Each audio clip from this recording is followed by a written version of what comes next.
तो एस्पिरेंट्स, तो अब हमारे पास ज़्यादा टाइम नहीं बचा है। आज 2 अक्टूबर होगा और 12 अक्टूबर को एग्ज़ाम है।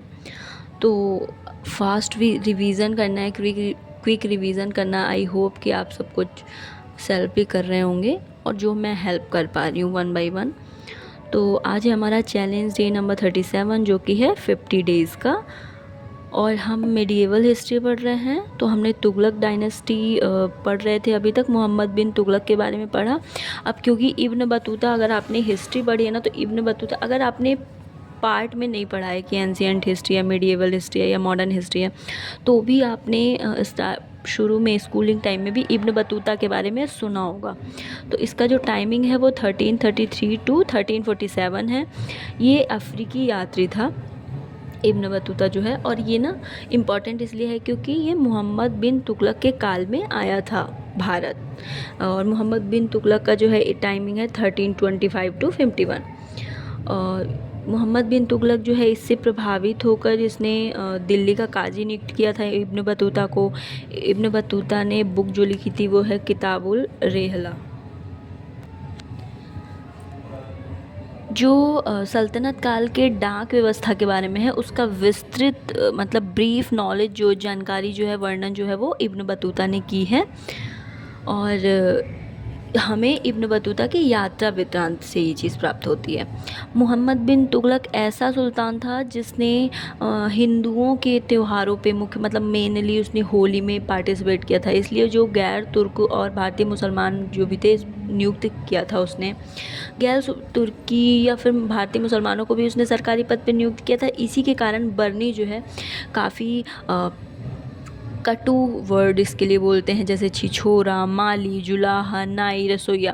और 1351 को मोहम्मद बिन तुगलक जो है उसकी डेथ हो गई थी। और बदायूं ने बोला था एक कोर्ट की सुल्तान को उसकी प्रजा से और प्रजा को उसके सुल्तान से मुक्ति मिल गई। इसके बाद आते हैं हमारे फ़िरोज़ शाह तुगलक। हम बात कर लेते हैं फ़िरोज़ शाह तुगलक के बारे में। फ़िरोज़ शाह तुगलक जो है उसने सामान्य नॉर्मल लोगों के लिए काफ़ी अच्छे अच्छे काम किए थे।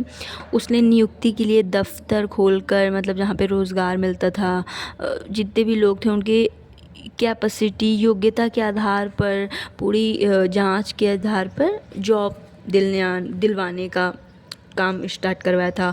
उसने एक तुगलक संतों एवं धार्मिक व्यक्तियों को जागीर एवं संपत्ति दान किया था। उसने इसके लिए दीवान खैरात स्थापित किया था, एक विभाग जो गरीब मुसलमानों, अनाथ स्त्रियों व विधवाओं को आर्थिक सहायता देता था। निर्धन मुसलमान लड़कियों की विवाह की व्यवस्था करवाता था। फिर उसके अलावा राज्य के खर्च पर ही हज की व्यवस्था करने वाला पहला भारतीय शासक जो है फिर वो फ़िरोज़ शाह तुगलक बना है। दारुल सफ़ा एक खैराती अस्पताल की स्थापना की उसने। जो कि फ़िरोज़ शाह था वो दासों का काफ़ी शौक़ रखता था। जो फ़िरोज़ शाह तुगलक था वो दासों का जैसे कि काफ़ी शौक़ रखता था, इसलिए उसने दासों की जो संख्या है 1,80,000 तक रखी थी। उसके लिए उसने अलग डिपार्टमेंट ही बना दिया था, विभाग दीवान ए बंदगान, दास्तल ए शफ़ा खैराती अस्पताल बनाया था, लोक निर्माण विभाग की स्थापना की थी। उसने फ़िरोज़ ने 300 नए नगर स्थापित किए थे, जिसमें फ़तेहाबाद, हिसार, फ़िरोज़पुर, जौनपुर, फ़िरोज़ाबाद, ये सब भी नोट करवा देते हैं। इसी के कुछ और भी जो इम्पोर्टेंट इसको, लेकिन सबसे ज़्यादा नहरों के लिए जाना जाता है। इसने नहर मतलब सिंचाई व्यवस्था जो है, इरिगेशन मैनेजमेंट बहुत अच्छा किया था। इस वजह से इसके लिए काफ़ी इम्पोर्टेंट माना जाता है। इसने नहरों का जाल जो है फैला रखा था। 5 बड़ी नहर इसने बनवाई थी। जो फर्स्ट थी वो यमुना नदी के हिसार तक ले जाती थी। जो सेकंड थी वो सतलज से घाघरा जाती थी। थर्ड सिरमौर की पहाड़ी से निकलती थी। फोर्थ जो है घाघरा से फ़िरोज़ाबाद, एंड 5वीं जो यमुना नदी से फ़िरोज़ाबाद तक जाती थी। इसने हक ए शर्ब नामक सिंचाई कर लगाने वाला, मतलब फर्स्ट सुल्तान था जिसने सिंचाई कर लगाया था। पैदावार का प्रोडक्शन जो भी होता था उसका 1/10 पार्ट जो है वो गवर्नमेंट को देना होता था। ब्राह्मणों पर, अभी तक ब्राह्मण जो है वो जजिया फ्री थे, यहाँ से जो है ब्राह्मणों पर जजिया लगाया गया था। अशोक के 2 स्तंभ मेरठ एवं टोपरा को जो है वो दिल्ली लाया गया था। ये फ़िरोज़ शाह तुगलक ने ही ऐसा जो है किया था। तुगलक के बाद आता है लोधी वंश। इसमें जो इम्पोर्टेंट था वो था बहलोल लोदी, जो कि 1451 में इसने स्थापित किया था लोदी वंश। महत्वपूर्ण जो इसकी विजय है वो है जौनपुर की। इसके बाद आते हैं सिकंदर लोदी, जो कि 1489 में जो है मतलब यहाँ पे सिकंदर सिंहासन पर बैठता है। इसने आगरा नगर बसाया, देन उसको कैपिटल भी बनाया। नाप का पैमाना इसने गजे सिकंदरी, जो पैरामीटर था वो था गजे सिकंदरी। और उसके बाद आते हैं हमारा आता है इब्राहिम लोदी। 1518 में महाराणा सांगा व इब्राहिम लोदी के बीच जो बैटल हुआ था उसको खातोली का युद्ध बोलते हैं। कुछ इंपॉर्टेंट पॉइंट्स ही मैं बता रही हूँ ताकि आपका टाइम वेस्ट ना हो, इन सब चीज़ों को नोट कर लेंगे। तो जो है हमारी डायनेस्टी कंप्लीट हो चुकी है, तुगलक, लोदी, है ना, गुलाम, ये सब। अब हमारा स्टार्ट होता है विजयनगर साम्राज्य। इसकी जो स्थापना एस्टैब्लिश किया था हरिहर व बुक्का ने किया था 1336 ईस्वी में। वंश संगम के नाम से जाना जाता है। संगम का नाम, वंश का नाम संगम है। संगम इनके पिता का नाम था, तो इसके आधार पर संगम वंश बोल दिया गया। 4 टाइप की डायनेस्टीज़ के अंदर में मानी जाती है। संजय वंश, है ना, 1336 to 1485, सालोव वंश 1485 to 1505, तुलुव वंश 1505 to 1570 एंड अराविडु वंश। कैपिटल जो रहे हैं अनेगोंडी, विजयनगर, वेनुगोंडा एंड चंद्रगिरी। अब इनके बारे में डिटेल से जान लेते हैं। हरिहर सेकंड का जो सिंहासन बैठे उसने, ठीक है, यहाँ से हरिहर सेकंड का शासन स्टार्ट होता है। तो इसने कनारा, मैसूर, त्रिचनापल्ली, कांची प्रदेश जो है जीता।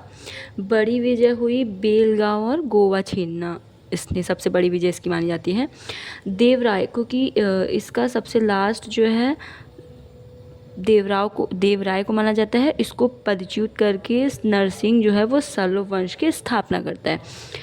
नरसिंह और सल्लव वंश के को पदच्युत करके वीर नरसिंह जो है वो तुलुव वंश की स्थापना करते हैं। इसी तुलुव वंश के हैं जो कृष्णदेव राय हैं।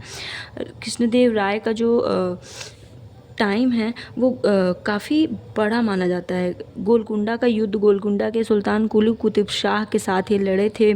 इनका जो टाइम है उसको साहित्य का क्लासिकी युद्ध माना जाता है। इन्होंने विद्वानों को काफ़ी इंपॉर्टेंस दी थी, तो 8 महान विद्वान एवं कवि इनके टाइम में रह चुके हैं। तेलुगु साहित्य का स्वर्ण युग कहा जाता है। कृष्णदेव राय ने जो है आंध्र भोज के उपाधि धारण की थी। कृष्णदेव राय जो है स्वयं एक काफ़ी उत्कृष्ट कवि और लेखक रह चुके हैं। उनकी और भी नोट करा देते हैं इंपॉर्टेंट पार्ट्स। जो मैंने आपको बताया विजयदेव राय के बारे में, कृष्णदेव राय के बारे में, सॉरी, उनकी जो प्रमुख रचना मानी जाती है वो है अमुक्त माल्यद, ठीक है। उसने नागलपुर नामक नगर की भी स्थापना की थी। उसने हजारा एवं विट्ठल स्वामी नामक मंदिर का निर्माण किया था। किसने? कृष्णदेव राय ने। उनके समय में पुर्तगाली यात्री डोमिंगो पायस ने विजयनगर साम्राज्य की यात्रा की थी। बाबर ने अपनी आत्मकथा में जो है वो कृष्णदेव राय को भारत का सबसे शक्तिशाली शासक उन्होंने उसको बताया, उन कृष्णदेव राय को। महाभारत के तेलुगु अनुवाद का कार्य 11वीं शताब्दी में नन्नय ने प्रारंभ किया था और 13वीं शताब्दी में टिक्कन द्वारा जो है और येरसन द्वारा कंप्लीट किया गया था।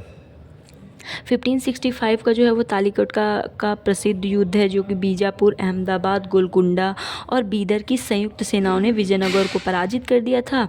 इस संयुक्त सेना में केवल बरार शामिल नहीं था, उस एरिया का जो है बरार शामिल नहीं था।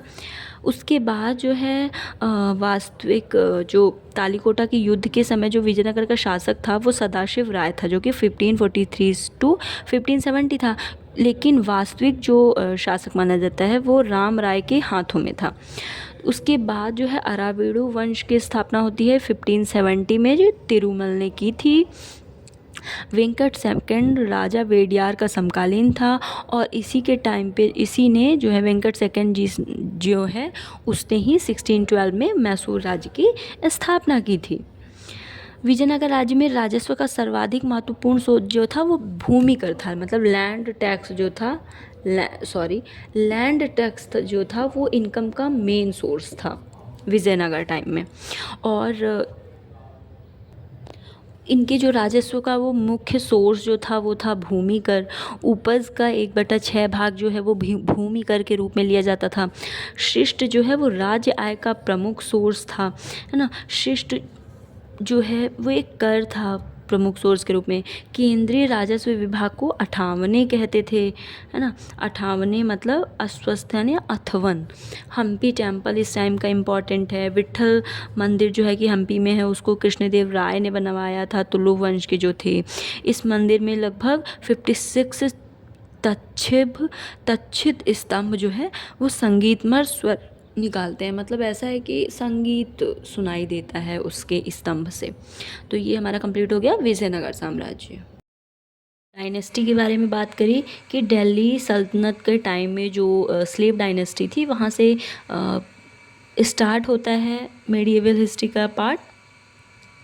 तो ये एक टाइमिंग है, टाइमलाइन है। मैंने आपको ये भी क्लियर बता दिया ताकि कुछ अगर इससे रिलेटेड क्वेश्चन आए तो टाइमलाइन के अकॉर्डिंग भी आप क्वेश्चन जो है वो सॉल्व कर सकें। सुल्तान जो है वो केंद्र शासन का प्रधान था। अब हम इसकी एडमिनिस्ट्रेशन किसी भी गवर्नमेंट के बारे में, अभी जो आपकी प्रेजेंट गवर्नमेंट चल रही है तो आप उसका एडमिनिस्ट्रेशन देखेंगे, उसका फाइनेंस अलग देखेंगे, उसका जो रूल लॉज एंड रेगुलेशंस है वो अलग देखेंगे, उसका सोशल पार्ट अलग देखेंगे, है ना। तो सभी के काफ़ी अलग अलग डिफरेंट फैक्टर्स होते हैं। उसका जो वो आर्किटेक्चर है, जैसे कि अभी के टाइम में तो इतना नहीं, बट आपको भी पता है कि मिडिएवल हिस्ट्री में और हमारे एंशिएंट हिस्ट्री की जो आर्किटेक्चर है वो कितना ज़्यादा फेमस है, चाहे वो संगीत को लेके हो या फिर वो स्थापत्य को लेकर हो या फिर वो स्तंभ को लेकर हो, स्तूपा को लेकर हो, है ना। तो ये सारी चीज़ें इंपॉर्टेंट हो जाती हैं। तो वन बाय वन जो है हम सभी फैक्टर्स के बारे में भी बात करेंगे, उसके सभी साइड के बारे में बात करेंगे कि हर टाइम का जो है एडमिनिस्ट्रेशन कैसा था, सोशल टाइम कैसा था, रूल एंड लॉज कैसे थे, है ना। तो अब हम प्रशासन की बात कर रहे हैं, तो प्रशासन में किस विभाग को किसने बनाया था या इस्टेब्लिश किया था उसके बारे में बात कर लेते हैं। प्रशासन के बारे में बात कर रहे हैं तो यहाँ से स्टार्ट होता है कि दीवान ए मुस्तखराज जो कि था राजस्व विभाग, ये अलाउद्दीन खिलजी ने इस्टेब्लिश किया था। दीवान ए रियासत जो है वो बाज़ार नियंत्रण से रिलेटेड था, अलाउद्दीन खिलजी। दीवान ए अमीर कोही जो था वो कृषि विभाग से रिलेटेड था, मोहम्मद बिन तुगलक ने स्थापित किया था। दीवान ए खैरात जो था वो दान विभाग से, खैरात मतलब दान, तो फिरोज तुगलक से रिलेटेड था। राज्य का प्रधानमंत्री जो था वो वज़ीर कहलाता था और वज़ीर का जो मुख्यतः राजस्व विभाग से रिलेटेड जो है वो काम होता था। विभाग और भी थे, दीवान अर्थ सेना विभाग से रिलेटेड, रिसालत धार्मिक मुद्दा, इंशा सरकारी पत्र व्यवहार, दीवान वजारत वित्तीय मामलात से रिलेटेड था। फिर उसके बाद दशमलव प्रणाली के आधार पर जो है सेना का संगठन होता था। घुड़सवारी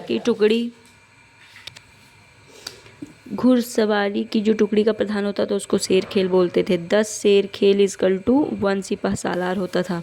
10 सिपह सालार जो है एक अमीर के बराबर होता था। 10 अमीर जो है वो एक मलिक के बराबर होता था। 10 मलिक जो है वो एक खान के बराबर होता था। सुल्तान जो है वो सेना का मुख्य सेनापति होता था, जैसे अभी हमारे जो है राष्ट्रपति प्रेसिडेंट होते हैं। फिरोज़ तुगलक जो है उसने 4 प्रकार के कर की स्थापना की थी, खराज, जजिया, खुम्स एंड जक़ात। तो जो खुम्स था वो लूट का धन होता था, जैसे शत्रु राज्य में हम आक्रमण करें और फिर उसके बाद जो भी वहाँ के जनता से हमें जो धन प्राप्त होगा वो खुम्स कहलाता था। तो उसका 4/5 भाग जो है वो सैनिक को दिया जाता था और 1/5 भाग जो है वो राजकोष में सम्मिलित कर दिया था, मतलब जोड़ लिया जाता था। लेकिन अलाउद्दीन खिलजी व मोहम्मद बिन तुगलक ने क्या किया, इसका अपोजिट 4/5 जो पार्ट है उसको राजकोष में ऐड कर लिया और 1/5 जो पार्ट है उसको सैनिकों में बांट दिया। इनके प्रशासन में शासन की जो सबसे छोटी इकाई थी वो थी ग्राम मानी जाती थी। ग्राम स्तर पर चौधरी जो था वो भू राजस्व का सर्वोच्च अधिकारी माना जाता था। इस टाइम पे 2 टाइप की मुद्रा चली थी, जीतल व टंका। जीतल जो है वो तांबा के बने होते थे, टंका जो है वो चांदी के बने होते थे। इनका जो अनुपात होता था 1/48 होता था। ये 1/48 होता था टंका एवं, मतलब टंका 1/48 जो है वो जीतल। अलाउद्दीन मसूद शाह जो कि 1442 246 तक रहा है। उसके सिक्के पर जो है बगदाद के अंतिम खलीफा का नाम है। सर्वप्रथम सबसे पहले इसी ने जो है बगदाद के अंतिम खलीफा का नाम अंकित करवाया था। नाम क्या था? खलीफा अल मुस्तसीम। और जो है 12 खलीफा रहे इल्तुतमिश के सिक्के पर खलीफा अल मुस्तनसीर का नाम लिखित था। 1226 to 42 तक खलीफा रहे जो कि, और हदीस एक इस्लामिक कानून है जबकि जवाबित राज्य कानून से संबंधित होता था। अब इसके बाद हम जो जानेंगे वो है दिल्ली सल्तनत का कला एवं स्थापत्य कि क्या क्या इन्होंने बनवाया या फिर स्थापित करवाया था। हम इसके कला एवं स्थापत्य के बारे में बात कर लेते हैं। तो जो 2.5 दिन का झोपड़ा जो है वो कुतुबुद्दीन ऐबक ने बनवाया था। कुतुब मीनार का निर्माण स्टार्ट जो है वो कुतुबुद्दीन ऐबक ने किया था, बट कंप्लीट जो है वो इल्तुतमिश ने किया था। इल्तुतमिश ने ही हौज शमी ईदगाह, बदायूं जामा मस्जिद और अतरकीन दरवाज़ा जो है स्थापित करवाया था। अलाउद्दीन खिलजी जो है उसने अलाई का दरवाज़ा, जम्मैत खान मस्जिद, हजार सितून, हौज अलाई, फिर है विशुद्ध इस्लामी शैली का जो प्रथम मकबरा था वो सुल्तान बलबन ने बनवाया था। Okay for today, thank you so much.